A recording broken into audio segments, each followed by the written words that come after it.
What is going on, guys? It is your boy TKD. Wanted to hear back here on PlayStation Source. Will be, of course, my luxurious co-host, the Arachne. How are you doing, good sir? I'm doing well. How are you? Do do we want to tell the people? Do they really want to know how I'm doing? Why not? Why not? You know what? All right. Okay. So, you know, for the youngsters listening, right? There will be a aspect of life that you're gonna have to navigate, if you will. You know what I'm saying? And you'll perhaps get into an entanglement with this certain aspect of life. And that is alcohol. So your boy is very hungover today. but I was in bed. I'm like, you know what? I can't let the people down. You know what I'm saying, Arachne? Yeah, you know what I'm saying? I feel you. Like, I feel like Jin in Tsushima. You know what I'm saying? Like, maybe that's a bit hyperbolic, right? Like maybe that's a bit much, right? Tad, maybe. Perhaps. Like, there's no Mongol invasion, right? But I feel like, in the same vein as Jin was for the people, I am for the people. You know. So here I am, in this chair, doing Road to Ghost of Tsushima, the weekly podcast series about any and all these. Did I even say that? No, you did not. Yeah, what's wrong with me? I didn't even say. This is, of course, Road to Ghost of Tsushima. Wait, what did I say? You just hopped in straight into introduction. Like, it's a, you did your intro, you introduced me, and then we started talking about being hungover. Wow.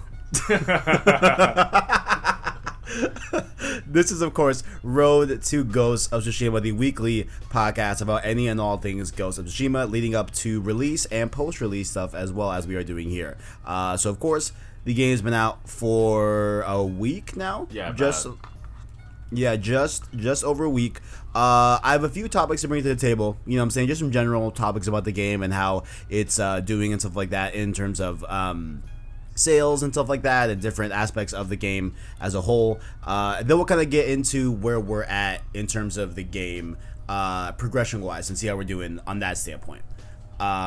So, I mean, first off, do you have anything to say before we jump into this? Do you have any fun things you do this week, Arachne? Are you also hungover? I don't drink. You see, a wise choice. Yeah. A wise choice. Like, I had a Sunny D last night. Sunny Delight is fire. Yeah, oh man. I had like a glass of Sunny D, and I was eating, like, I was just snacking on like some crackers, and I was just playing more Ghost. So oh no, you go. Well, I was gonna pull up a side thing about snacks, but if you want to finish your thought. No, I'm good. What I like to do a lot, Arachne, you know what I'm saying, is when I'm done streaming or whatever, you know what I'm saying, or when I'm done working on video work, right? Mm-hmm. I like to retire to my bed, right? You like that, huh? I know you did. Anyway, I like to retire to my bed, but I'll of course have some snacks, right? I'm watching maybe right now I'm going through Star Wars Resistance, trying to finish up all of these Star Wars shows. But what I like to do is I like to get unsalted peanuts, right? Unsalted peanuts and red grapes, and mix them all in a bowl. I love it. Fire. It was just crackers and plain Cheerios for me, man. Hey, shout out to Cheerios. Shout out. Cheerios good for your are heart. fire. Good for your heart. Absolutely. You know, what is it, like low cholesterol, so no clogged arteries? Yeah, like your boy. Ever since quarantine has been going on, like I haven't been going out at all or like doing much at all since since like work and all those details. Like I haven't been doing much at all, so like my blood pressure is like dropped. So I've been feeling really like fatigued. Like I've even had to stop working out for a few days. Like it's been like almost a week now, and like interesting. Like it is just like impossible to eat. Like I don't want to eat like ever. So it's like You know, like when the bamboo, it's like you have to like you have to like force yourself. It's like, all right, you have to hit the buttons real quick. It's like Yeah. it's like it's just a bowl of Cheerios. You can do that. Because it's just like it feels so taxing to just even eat. So it's like, bro, like wear your masks, please. I need to go outside, or else I'm gonna come out looking like a husk. Damn, man. We don't want the homie right there looking like a husk. So wear your masks. Yeah.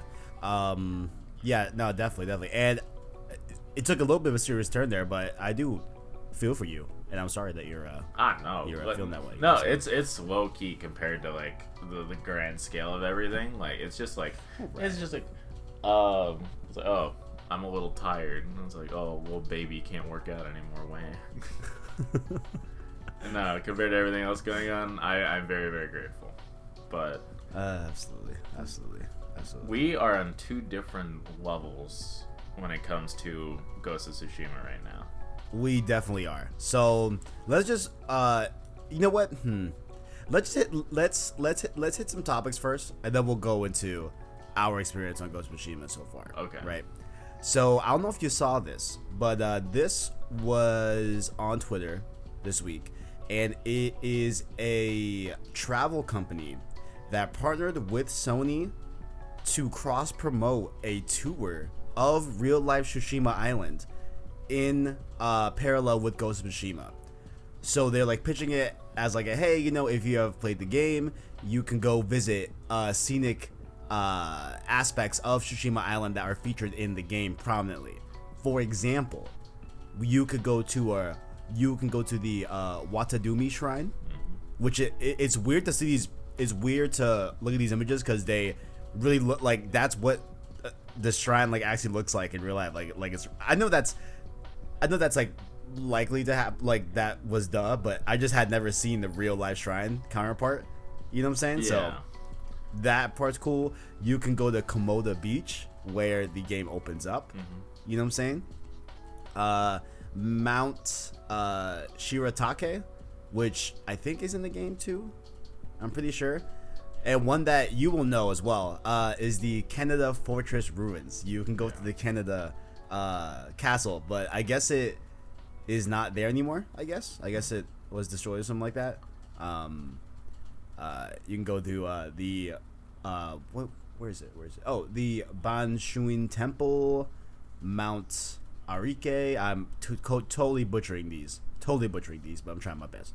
Yeah, so it's a really cool thing. I think feed you as well, so you get like firsthand foods at, you know, what they eat over there and stuff like that. And I just thought it was pretty cool. Yeah, no, that is really cool. Yeah, like I just thought this was super neat to like partner up, because, you know, of course Tsushima's getting a little bit more of a buzz because of this game and stuff like that. So it's really cool that you can go and explore Tsushima Island for yourself. Now, here's the thing. They have an email on the bottom, right? Right. Do you think I should reach out and be like, hey, look, I'm not saying we have a Ghost of Tsushima podcast, but I have a Ghost of Tsushima podcast with my good friend, the Rack Knight.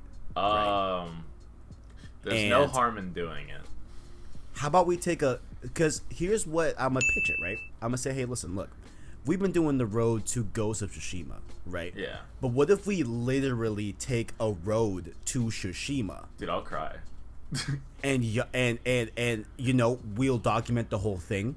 You know what I'm saying? Of course. We'll probably go over the bounds of just audio and doing a, you know, we'll do a video. I have a camera. I have a nice camera. I have a camera. Yeah, absolutely. I think I'm tempted. It's not gonna work, but I'm tempted. Might as well. No harm in it. We'll see. I've never even been over to that side of the world. Yeah, neither have I. Like, I haven't been to Europe. Yeah, the farthest I've gone is the furthest east I've ever gone is where I was born. Oh, word? Yeah, no, I haven't gone past. Oh, wait. I haven't gone past New York any. Yeah, no, I guess technically that's the same for me too, honestly. Well, I forget how if Dominican Republic is east, it is like more east than New York. It probably is. So I guess technically that would be, but it is of course more south than New York. But the furthest I've been to the States was South America when I went to Colombia. But I've never been over to the side of the city. I mean, side of the world, not city. Who knows? Maybe they agree, and we get to go to Tsushima. Who knows? You know what? Screw it. I will do a very extra like clap whenever I see a shrine. Oh, we're gonna honor all the shrines in the most respectful way, of course. Yes, absolutely. Yeah. At the front, we don't want to be, those disrespectful Americans. Yeah, no, absolutely not. Like, the level of etiquette is there, but even if I can't, I will be thinking it. Absolutely. So, that's something you could do if you're interested. I don't see any pricings, but I'm sure it's gotta cost some bit of coins for sure. But you can go do that if you would like to explore Tsushima in the real world. And next up here, what I saw was, of course, Ghost of Tsushima is selling a lot. We do have our 3-day count for the numbers of copies that it has sold. It has sold 2.4 million copies in 3 days, making it I believe. Hold on, let me read a little bit of this. Sony has done it again. The PlayStation maker and publishing powerhouse has created yet another blockbuster property. Alongside the likes of Horizon Zero Dawn and Days Gone, Ghost of Tsushima can be labeled an undeniable hit as it managed to sell a staggering 2.4 million copies in just 3 days. Sony has made a habit of... Okay. I thought that it reached the biggest opening for a new IP. No, yeah. I don't think that's the case. No, I thought I read that somewhere. Is it? Yeah, I read that as well.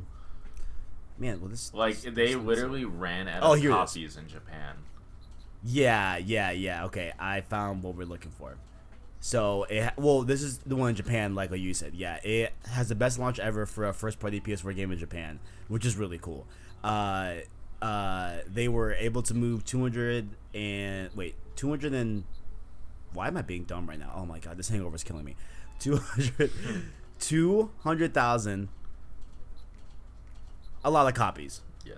A lot of copies. They sold over 200,000 copies. And yeah, it does say that it did sell out, which is crazy to think because we don't really hear that these days, honestly. Like you never really hear like a game like physically selling out, Yeah, no, even I just haven't heard it where they had to make an official statement. It's like, hey, yeah, we hear you. Sorry, we'll get on it. Yeah. Super cool though. Yeah. Super cool. Sucker Punch definitely deserves that. I feel like the game is great. You know what I'm saying? Definitely warrants all of the praise it's getting for sure. For sure. And the last thing here I want to bring up is that as you recall, right? Do you recall Last of Us Part 2, that little game that came out last month? Kinda. You may have missed it. Kinda. May have missed it. I don't know. It's from a little studio. Anyway, they had of course been dealing with they dealt with a lot of the Metacritic bombing that the game got, of course, yes. On the user side, and I believe it's still up. I think you can see the user score and how it's significantly lower than what it should be, because of people just review bombing, whatever. And it's been a thing that Metacritic has had for a long time. Things just get review bombed if it's getting flack for something a part of that media that's not actually speaking to its actual level of quality. They'll just use it to bash the game, right?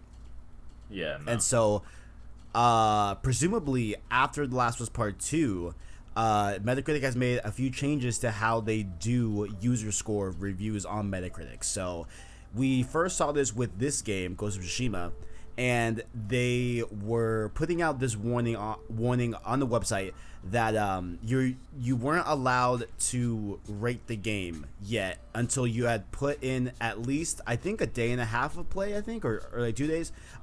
There was a 24-hour wait period for when users can actually put in their score. So in an effort to hopefully not have review bombing anymore, or at least help it not be as big right as it is. So how do you feel about that? this is something that's super interesting, but I did want to hear your thoughts on it. That I completely understand, like, because allowing the general public to make a decision on a game like that, like, even just, hey, like, I have no, for lack of a better term, clout, like, I have no authority on reviewing games. This is just a dude reviewing things, like, I give it a 10 or I give it a 7 or whatever. Like, you're allowing this user to make their voice heard on your platform. So Right. with The Last of Us 2, like, putting just The Last of Us 2 for example, like, we had a lot of people just spamming 10s, like, that was The Last of Us, give it a 10. And there are people spamming zeros for whatever reason, whether it's something relating to the narrative or whatever. But there are some people that take their beliefs to the extreme and use Metacritic as a form of a, for lack, like, again, it's just like for a megaphone. Like, this is like, hey, I'm gonna shout some bigoted beliefs on this platform. So, and people could do that multiple times. So it's like, hey, giving people time to breathe after playing a game and finishing the game for a few days and letting their thoughts sit in, because most reviewers, when they play a game, I believe, should take some time and process their thoughts on the game before actually sitting down and writing the review, because that's how you make sure that you get everything you need to say, like, said. And that's how you make sure it's like, hey, yeah, it's like, because if I wrote my Last of Us 2 review right after I played the game, I would have had to do a retraction. Oh yeah, absolutely. Yeah, you definitely had an arc with that game, and me, I intentionally saying, like, many times to people, like, you know, when I told them that I beat the game, I'm like, hey, like, I still need time to like sift through my thoughts. You know what I'm saying? Yeah, no. Yeah. So, like, I completely agree with the stance of giving the general public a time to breathe when it comes to a game. It's like, yeah, because even with this game, like, when I first played it, like, I had some hiccups. Like, I definitely felt some jank, but I think that jank was just because of me. Right. And I actually did look into it, what we talked about. Like, there was some input delay, like, not like very, very slight, but noticeable compared to, like, a direct connection. So, and then I was like, all right, I just need to compensate for that. So I compensated for it. Interesting. And Okay. and then my experience with the game, like, jumped up, like, significantly, like, because I had the time to, like, hey, like, yeah, this is okay, or this is pretty fun, and, like, this is great. Like, I'm loving this game. This is one of my favorite games of the year. Like, for this game, for example, it's like having time to, like, process and really get into it. Especially, like, I haven't even finished it yet, so it's like having time to just think about it has allowed me to, like, avoid, honestly, some embarrassment. I would feel embarrassed if I was a reviewer and it's like, hey, sorry guys, I kind of judged too quickly. Like, I know the game's pretty good. Right, Yeah. right. Yeah, like, having to go back and be like, hey, like, you know, honestly, Ignore the entire first review. yeah, like, yeah, which is interesting too, because I wonder if a review site would allow a reviewer, right, in the same vein that we are seeing in terms of more lives of service games, get a review again after the game was improved vastly. You know what I'm saying? I wonder if a review site would let a reviewer go back and, like, rewrite his review based off of like, he or she having time to think about the game, you know, for, like, a longer period of time. I wonder if they would actually let that happen, you know. I think the go-to example for games where it's like, hey, this game sucks, to this game is actually pretty good, like, for, like, like, games getting updates, is No Man's Sky. Yes, Like, perfect example. So I haven't seen anybody like I've seen like retroactive analysis videos on No Man's Sky. However, I haven't seen like a page dedicated for reviews such as IGN or wherever. Right. Like go and review the game again. I haven't seen it, but I'm also not subscribed to IGN, so. Well, I just thought it was super interesting. I think this is a good move because, of course, like, you know, with Last of Us Part 2, we can safely say that, like, the majority, let me say majority, a significant part of those user scores are people that are just idiots. You know what I'm saying? Yeah. That, like, haven't fully played the game, or I would bet a lot of them never even played the game to begin with, and they just wanted to just trash something that they know has elements that they somehow don't like off of their shitty personality. Yeah. You know what I'm saying? So, yeah. So, I think overall this is a good move. We didn't see Ghost of Tsushima get review bombed or anything. There is also one thing I kind of want to bring up too that maybe going on the edge of like a little bit controversial, but it just came to mind as well. Have you been seeing some people critique Ghost of Tsushima for having a tropey like honor type of thread, with it being Japanese and stuff like that? Literally, literally the game is set in that area. I don't know what to tell you, people. I mean, that's so. Again, me and Arachna, of course, trying to be as respectful as possible. None of us here are Japanese, No. right? But the game takes place in 1274 with Yeah. like real samurai, and That's their whole real thing. samurai, right? Like their whole basic. I think honestly, you can make an argument for that if the game was somehow set in the modern day. But then that wouldn't even be Ghost of Tsushima. Like we're not even talking about that. You know what I'm saying? But I do think that, I mean, I guess to see like the devil's advocate side of it is like, I think maybe those criticisms probably come from a place of they want like a Japanese story to be told in the modern day that, and by not like its time period, but like a Japanese piece of media, like take place in 20, not dang it, what am I trying to say, release in the modern day, right? Yeah. But maybe it's because like a lot of Japanese media has those elements of honor, and they just don't like want that to be like the main focal point. Which, like, I mean, I can understand that, to be honest, but I think with this game it's a little bit different because like it was set from the jump that we're dealing with the Mongol invasion in 1274, and where we literally play as a samurai, and we fight alongside other samurai against a Mongol invasion that actually happened. You know what I'm saying?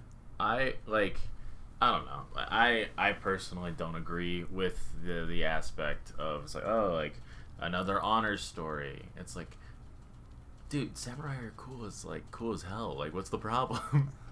Number one, they are cool for sure. But yeah, I think the only thing that I can see is that like I get where they're coming from. I just don't think that the outcome should be because of this game, because this game is so blatantly like in 1274, like we said before, out of that like dealing with samurai. You know what I'm saying? And like a big part, as far as I'm aware, in terms of the research I've done for this show, is that the samurai, of course, obey the Bushido code, Yes. which deals a lot with honor. Yeah. You know what I'm saying? No, Yeah. yeah. No, the Bushido code is centered around like honor, like the emphasis on honor and being an honorable warrior.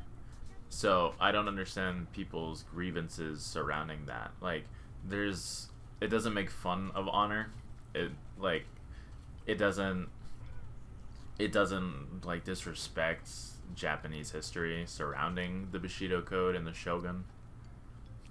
Right. I don't understand people's like issues with that, because there's literally a mode in the game called Kurosawa. I don't know how to pronounce that.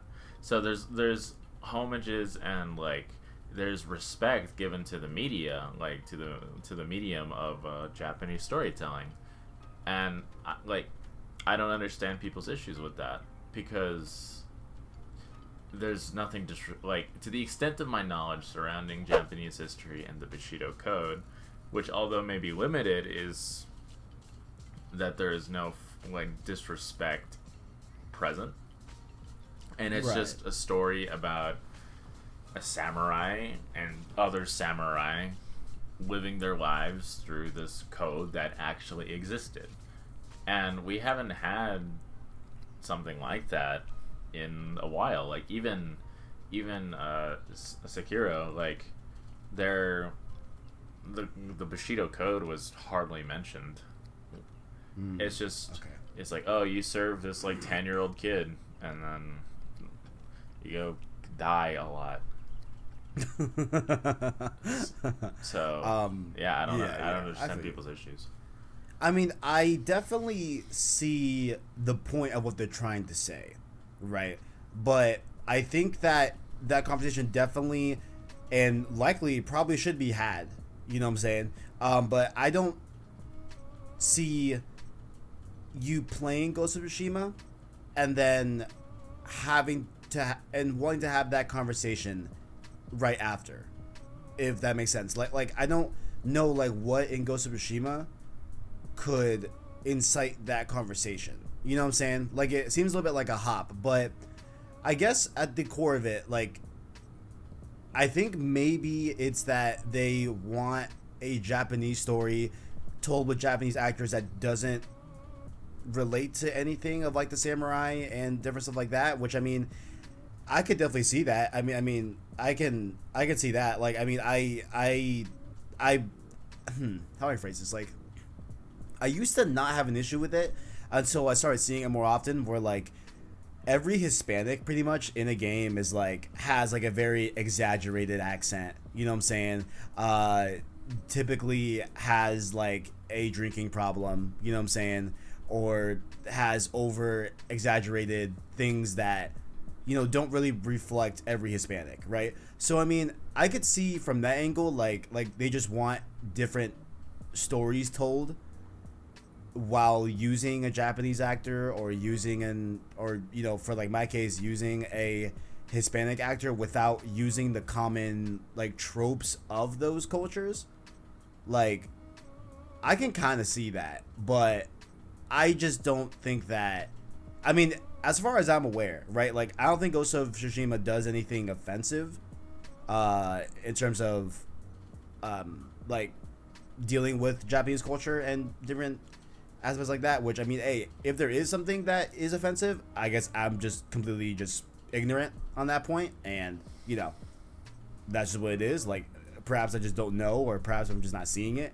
But interesting stuff there, though.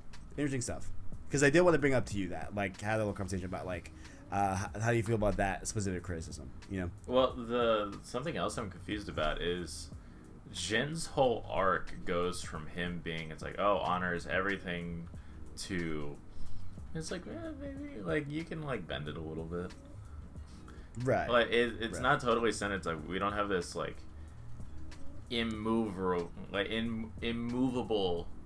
force like who is solely dedicated to the Bushido Code, like his uncle. Like there are missions in the game that even discuss it's like, hey, yeah, like even your dad and your uncle argued a lot, and then like you're more like your dad than you are your uncle. Right. And right. so there's a little bit like there's the way that you explained it, like I can see and I can understand more clearly like the opposition, like the other perspective. So I get it, but I understand, although I don't agree. Yeah, like I mean, it's obviously touchy, right? Like we're let me just reiterate just one more time, just to make sure it's very blunt, like very very blatantly clear. We're not trying to be disrespectful at all. At all, like we're not, those people. We're just not. Excuse me. We're just not those people, to be disrespectful in that type of manner. But I do think that like it's a little bit like I don't know if this is like the right conversation to have with this game because of its setting and because of its story and all that. You know what I'm saying? Like, but I do see the flip side of like it's because it could be the fact that like they just want, Japanese representation outside of the bounds of typical Japanese culture, like tropes, if you will, and like that. At the end of the day, I guess you got a point there. I can totally see that. I can totally, honestly, agree with that. Sure, like I would love to see, Jin's actor, which I don't believe I've seen in any other game. I would love to see him in other stuff too. Like he seems like a really really well acted character in the game, done by a really good actor in real life. So I can see that. But interesting conversations all around for sure. Arachnite, how are you doing? Taking back Tsushima Island. Where are you at right now in the game? What are you doing? I got an Act 2 a while ago.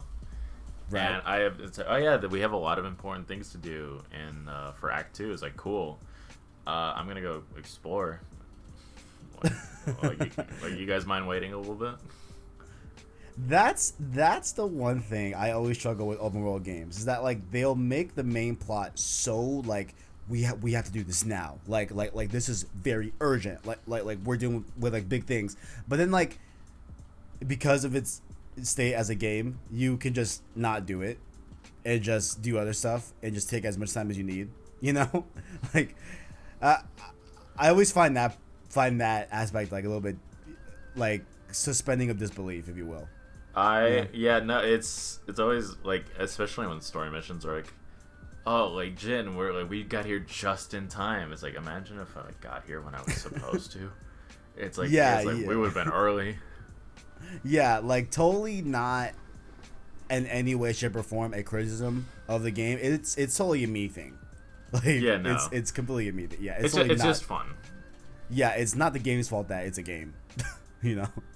Oh man, but you're in the middle of Act 2, seemingly. Yeah. How'd you feel about Act 1? I really liked it. I thought it was. Nice. I thought it was really solid. There were some missions that was like kind of slow. Like I do have some criticisms, just like on not story pacing, but just like pacing sometimes. Sometimes it does feel a little slow. Or some missions are kind of the same. It's like, okay, you have tracks, go find the tracks, like follow the tracks for like 1 or 2 minutes, and then get into a fight, and then mission's over.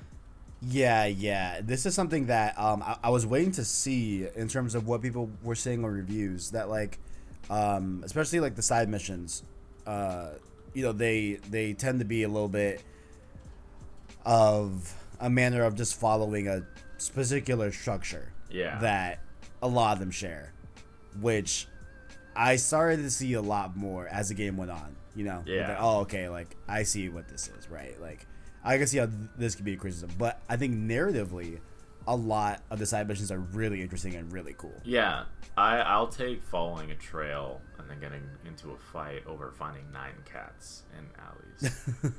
Like that's an easy decision. Right.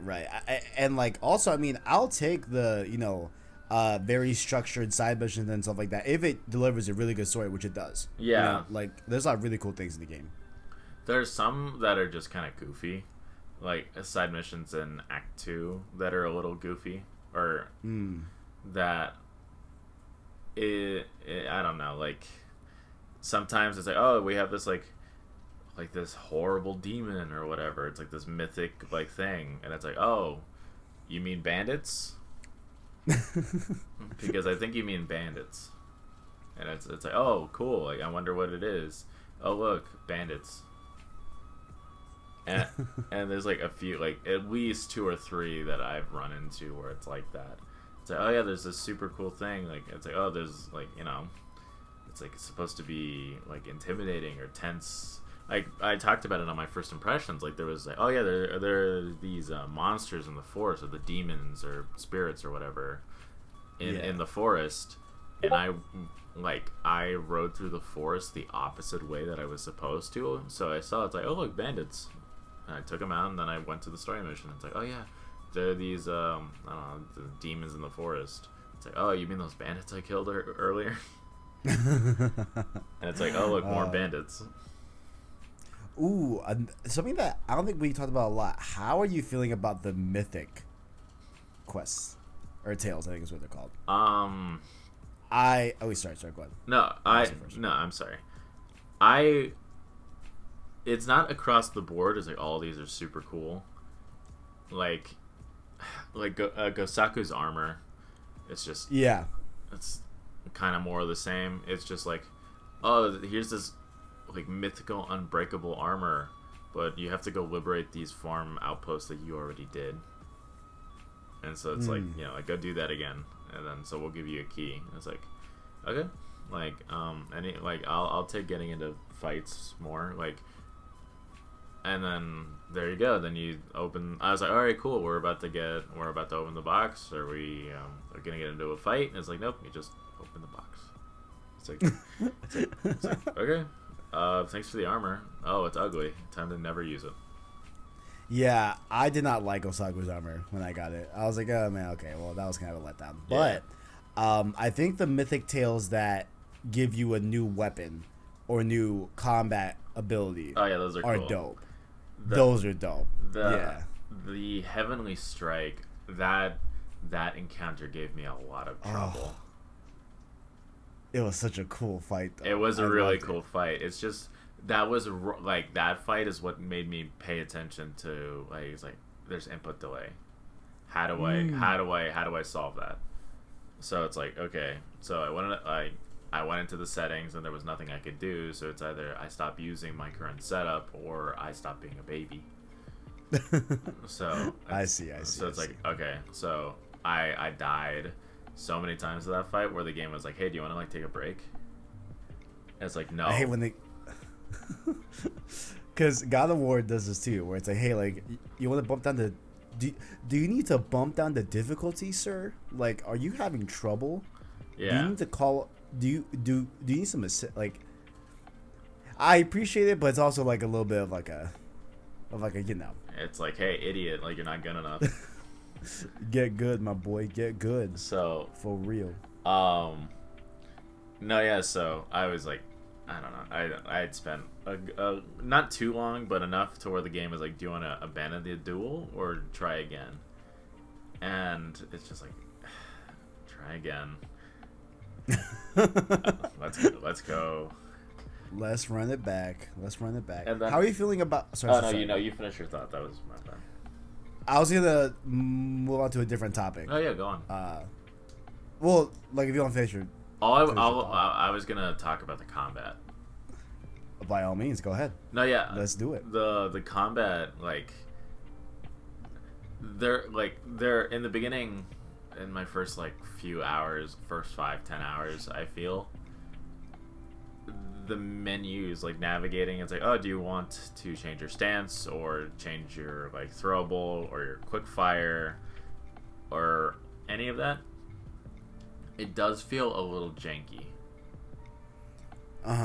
Because like, especially switching your stances when you're new to the game, like,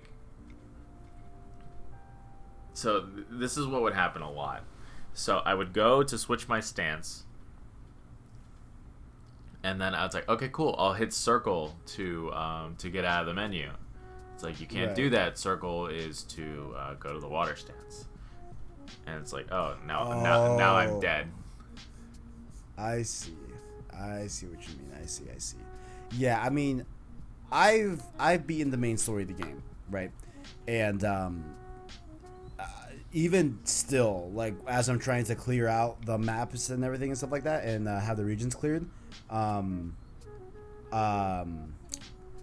still having issues with like switching from like a sticky bombs, like a kunai or whatever, or lombo to a happo. Like, yeah, it's definitely not. And another thing too is that the game remembers if you equipped like a kunai rather than your bow. Yeah. You know, I wish it defaulted to like the bow, one of the two bows. You know what I'm saying?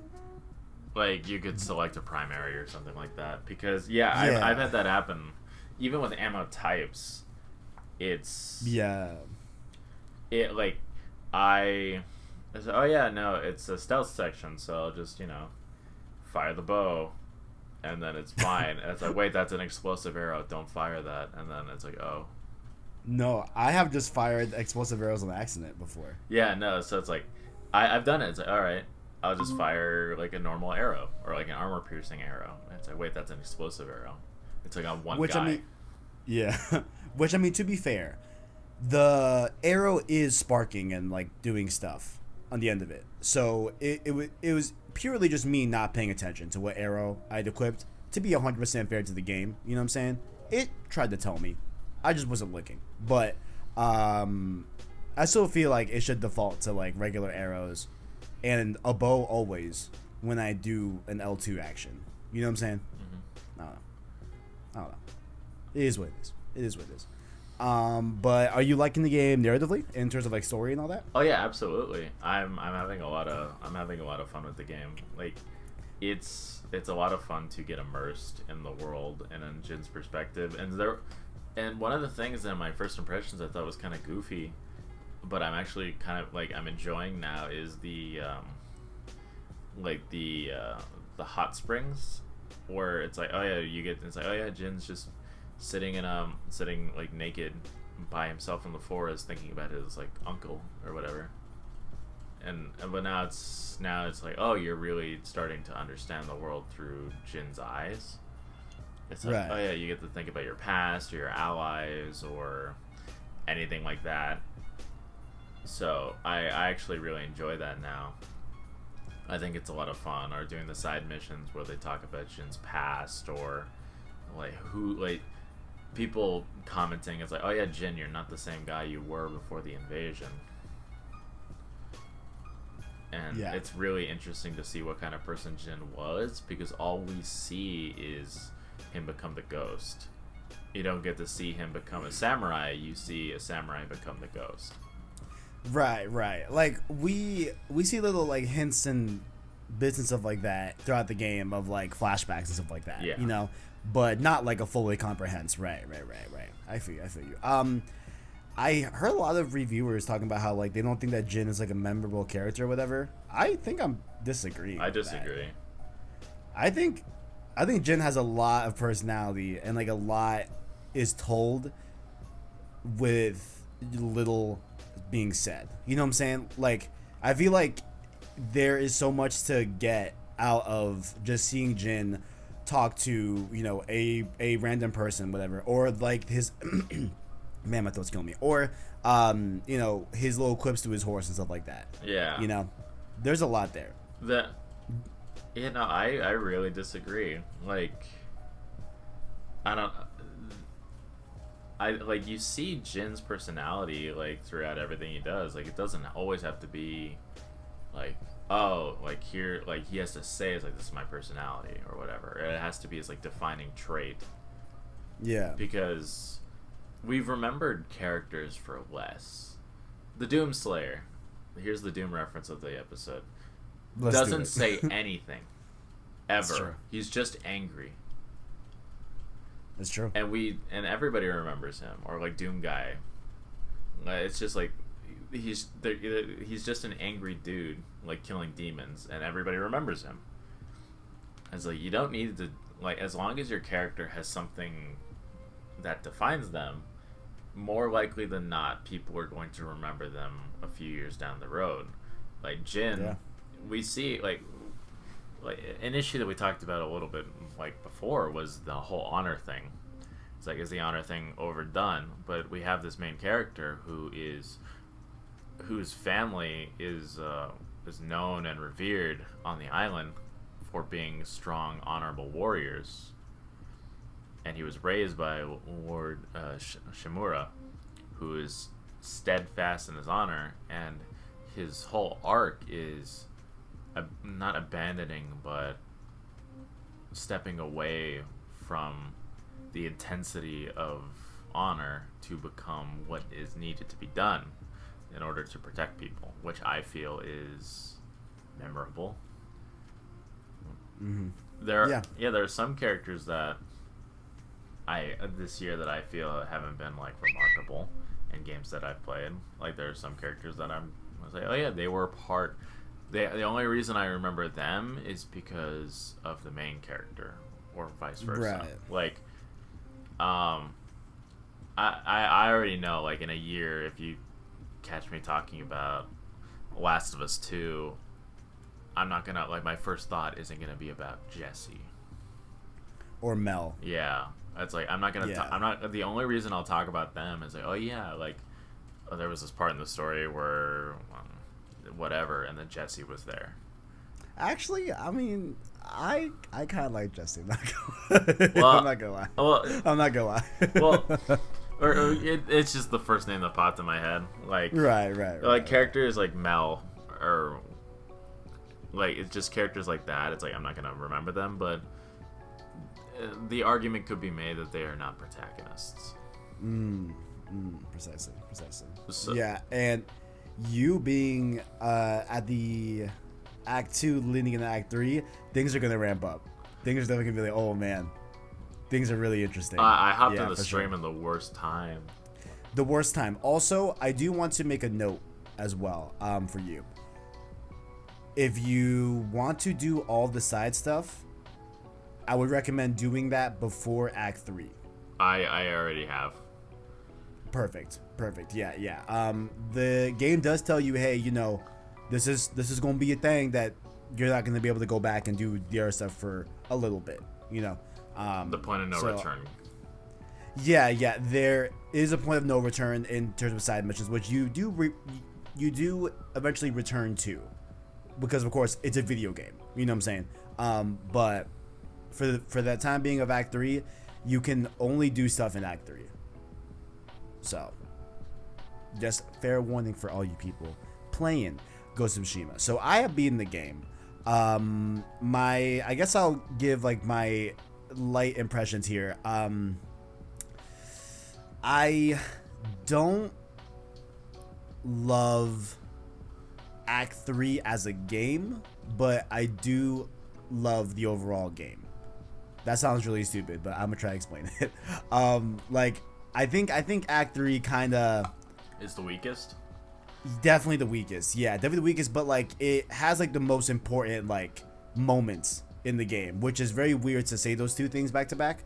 But there are some pretty cool stuff that happens in Act 3. I just think overall, like, it's just a weird act. Like, it's really weird. You know what I'm saying? Like it almost, I mean, it's also a bit reflective of like the sizes of the areas. How Act 1 on the lower region of the map is super big, and then we get a little bit smaller with Act 2, and then the smallest is Act 3 in terms of size on the island, right?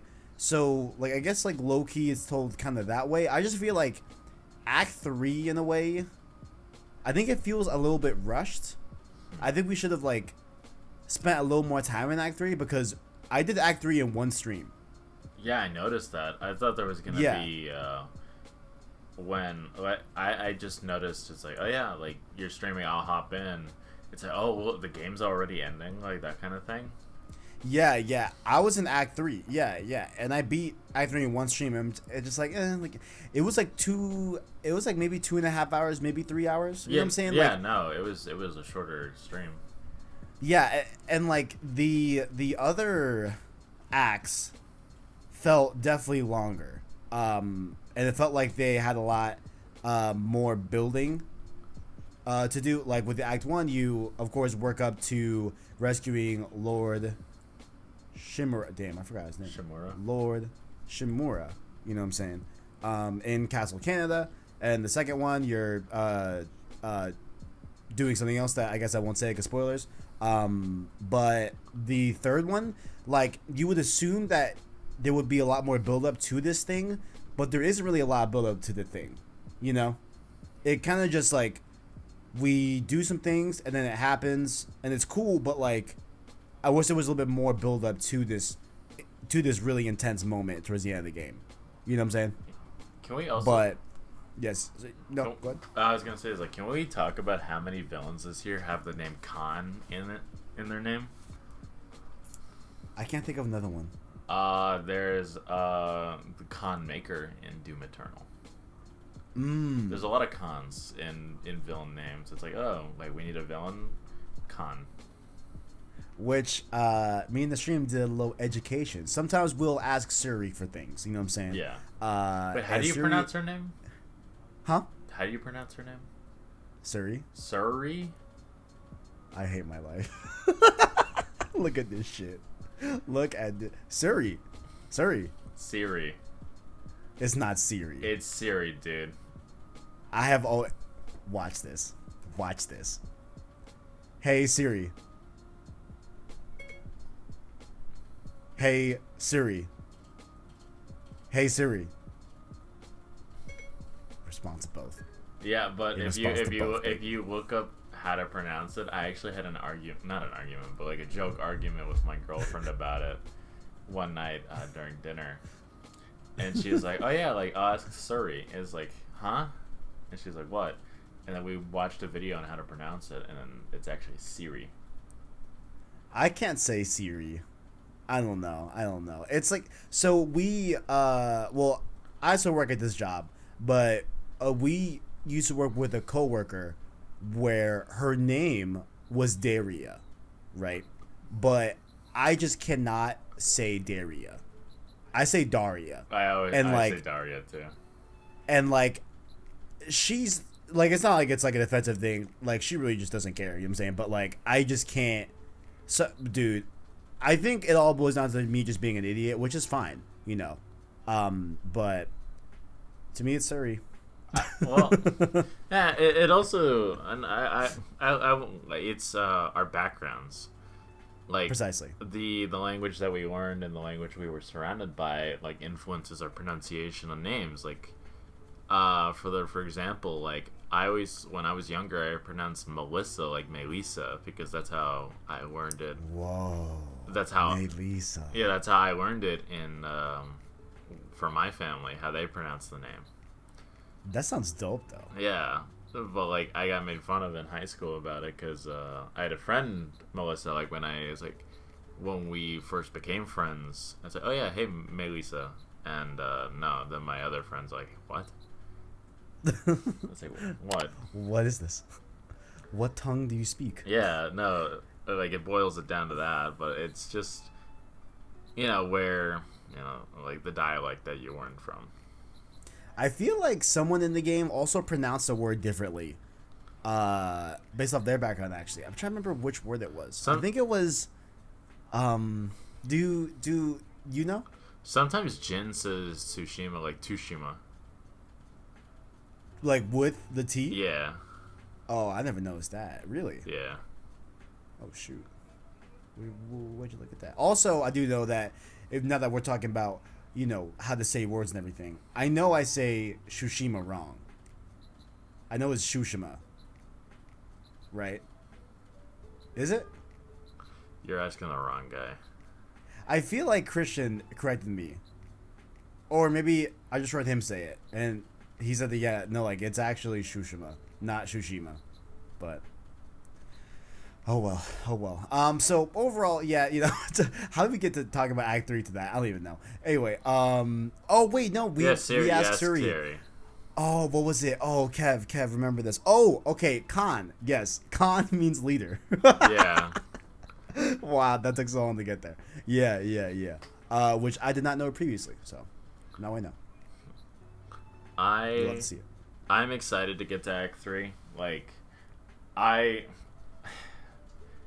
running trend for me is that I always get things spoiled. Somebody posted a screenshot on my timeline. Wait, for real? Yeah, on the ending fight. Like the ending fight. The ending? Why do people do that? Like, come on now. It's like, they actually, like, someone in the replies was like, "Hey man, like the game's only been out for like a week." It's like, yeah, you've had a whole week to play it. It's like, well, some people have fucking jobs and like have stuff to do. Yeah, it's like I'm also playing other games. Like, don't be a dickhead. And it's like I was getting there. It's just, yeah. And so it's like, oh great, thanks, buddy. And so it's like, okay. So it kind of like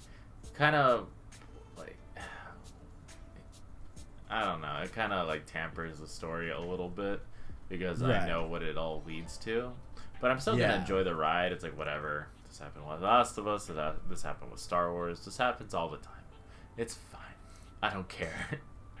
I always say, look, for any capacity of spoilers, and I mean like real spoilers, right? Like not like, oh, there's 3 acts in Ghost of Tsushima. I don't consider that a spoiler, right? No. Some do. I personally don't. You know what I'm saying? If it's like logistics of the game itself, I don't think that's a spoiler, right? But I'm strictly talking narrative. I wait a good month before I tweet out screenshots of spoiler stuff. Yeah. You know what I'm saying? At least I like to think I do. I like to, because there's plenty of screenshots that I take on stream that you'll see me just save and not post right there on stream because it's clearly a spoiler. Yeah. You know what I'm saying? But I want to keep it because it's a cool shot. Yeah. But I digress. Yeah, I mean, overall, like, I still think the game is really good, and we'll have a full discussion with spoilers and everything, you know, later on. But I do feel that Act 3 kind of falls a little bit apart in the end, but not enough to, like, really write home about it. You know? Yeah. Like, it's still a great thing. I just wish that the build up to the end of Act 3 and the end of the game was a little bit more, just more fleshed out. But also, bro, the ends of the game, like how you re-enter the world Yeah. of Tsushima to play and everything, that is really cool. That is really. It's like, oh, we're like, damn, we're at this point. Look how far we came. It's cool. Yeah. But any last thoughts as you ride through Ghost? Would you say that you'll probably have it done by next week, or? Oh yeah, or, no, yeah, I'll definitely have it done by next week. Yeah, then, if so, then I think we should probably aim for next week being spoiler cast. Yeah, no, Yeah, I'm totally down. Sounds good. Any last thoughts on the game before we head out right off into the sunset? I am really enjoying the combat. The traversal is a lot of fun. There, like I mentioned, there is a little jank here and there.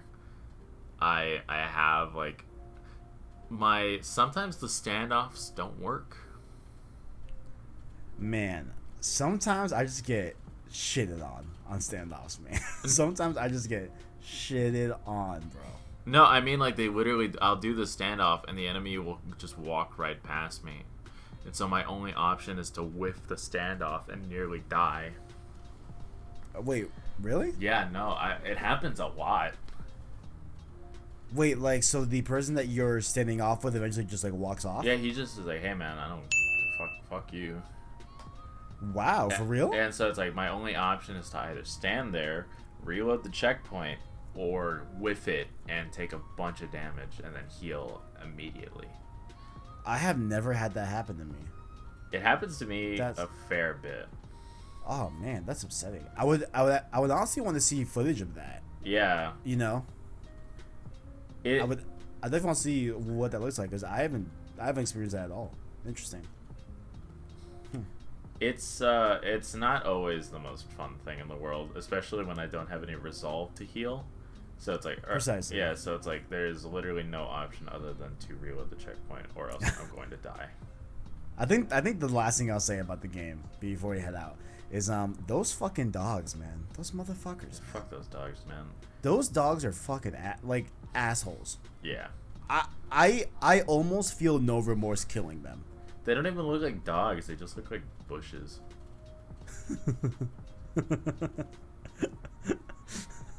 That is true. They don't really even look like dogs. I never felt It's bad killing them. It's like it just looks like a bush. It's like what the fuck is that black void? Yeah. Like, what are you? You know what I'm saying? But like it's just crazy because I felt so much remorse killing the puppies in Last of Us Part 2 last month. You know what I'm saying? Yeah, well, I don't know. It's just it sounds so weird to say a lot. I've killed a lot of dogs in my experience playing video games. You've become desensitized to dog killing in video games. Well, it's never fun to see it happen or to do it, but it's just like it is what it is. It's like you're in my way. I have a gun. You don't have a gun. It's a wrap. You're also a puppy. You're also a puppy. Good night. Oh man. What? See, before we started recording, I'm like, hey, Arachnite, look, I'm not gonna lie to you. I'm hungover, but we're gonna have a great episode. I thought it was a great episode. Yeah, this was. It's. I always enjoy in the Road 2 series. Like, this is one of my favorites. Like, after I've had my time to think and play the game for a good while. Like, I have a lot of time in the game. It's just I've been doing everything. These games are always my weakness because I just want to do everything. Yeah. So that's why it's like if I was ever a reviewer, it's like, hey, I know I got my review. It's like if whatever, like Sucker Punch or Naughty Dog is like, hey, I know you're giving out these codes next week. Can I get mine early? Because I'm gonna need that week. Right. Yeah, I'm gonna need time to sit here and do everything you packed into this game in order to get my review out when everybody else does. Yeah. I mean, totally understand that. And as you are playing the game very, very thoroughly, I'm still going back in this week and doing a lot of the side stuff that I didn't get to hit during the main stream series, of course, which the stream series focused on just the golden path of Ghost of Tsushima. But I'll definitely be dipping into more of the side stuff this week, and I think I'm starting God of War stream series on Monday, I believe. Maybe we'll see. God of War 2018, to end off the God of War stream series as a whole. So excited for that. But yeah, we will be back next week with the spoiler cast for Ghost of Tsushima if all things go as planned. Will we have a special guest? We'll see. I'll see if anyone wants to, join us in this spoiler cast. We'll see. But with that being said, Arachnite, where can people find you? I'm on the PlayStation Source Discord under the same name of the Arachnite. I am on Twitter at Orle_Macias, which will be in the description below. If you want to see me flood the timeline with my screenshots, because I've been doing a lot of photo mode. You can find me there, talk about video games and comic books and everything amongst those worlds. And you can follow me on Twitch. I still haven't streamed again. I feel so awkward streaming. It's because, I don't know, it's just like, hey, it's like I'm kind of like nothing remarkable. And so it's just... Yeah. It's definitely something that you got to get used to, because like, I mean, from like an outside perspective, like you're sitting down, you're playing a game, and you are live capturing your voice while you're playing the game with your face cam, and you're essentially talking to yourself. Yeah. Optically, obviously, when you have a chat, you're not talking to yourself, but you're still conversing as the only voice. Yeah. So it's definitely something that like you definitely got used to, but like it's I just see it as like I'm chilling out, and like I try to imagine like I'm actually in the room with the viewers, Yeah. As cheesy as that sounds, like it definitely gets easier. And you can see Arachnite and his streaming career start, of course, down below in the description. His links are down below. His Twitch, his Discord username, and of course the PlayStation Source Discord server where you can join Arachnite and all the other kings over there as well on the Discord server, as well as our Twitter at PSSourceVids. And you can follow the podcast on podcast services on, of course, our Anchor link down below in the description. We're on major podcast services, Spotify, Apple Podcasts, all the good stuff, or just search up PlayStation Source podcast feed to find Road to Ghost of Tsushima on an audio format near you. A lot of you enjoyed it, as well as his regard to PlayStation Source to keep up with the latest and greatest in PlayStation. Thank you all for watching, and as always, greatness waits. Let's get it.